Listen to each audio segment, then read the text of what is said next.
शिवाजीराव आढळराव पाटील यांनी अमोल कोल्हे यांच्यावर हल्लाबोल केलाय। पवारांच्या नावाने मते मागण्याचा दिवस आता राहिले नाहीत। पवार त्यांच्या जागेवर आहेत, मात्र आपण कुठेच नाही। शिवाजीराव आढळराव पाटील यांनी अमोल कोल्हेंना टोला लगावलाय। अमोल कोल्हेंच्या चंदेरी दुनियाची खिल्ली उडवली।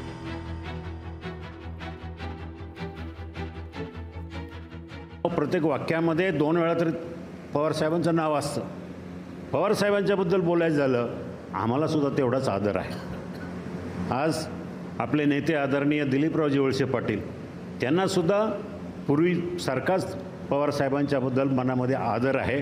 ती आम्हाला नक्कीच आम्ही त्यांना विसरू शकत नाही, पण याचा अर्थ त्यांच्याकडे दुसरं काहीच भांडवल नाही आहे।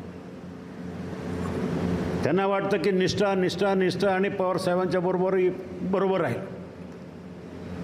लोक पवार साहेबांच्या नावानं मतं मागणारे असतील तर पवार साहेबांची गोष्ट वेगळी आहे, आपण गोष्ट वेगळी आहे। त्यांच्या नावावर मतं मागण्याचे दिवस गेलेले आहेत। पवार साहेबांच्या जागी आहे आणि आपण कुठंच नाही आहे, एवढं त्यांनी लक्षात ठेवलं पाहिजे। ते शिवसेना वाचवायला राष्ट्रवादी विरोधात लढत होते, आता काय झालं मग नक्की? आता हीच गोष्ट आहे ना की जे काही वर्षांपूर्वी काय जे बोलत होते, काही महिन्यांपूर्वी काही बोलत होते, काही दिवसापूर्वी काही बोलत होते, त्यांनी जेव्हा गद्दारी केली, आता कुठच्या पक्षात कोण कोण आहे हे लोकांना माहिती आणि लोकांसमोर हे चित्र स्पष्ट झालेलं आहे। लोकशाही मराठी ऐका, पहा, जागरूक रहा।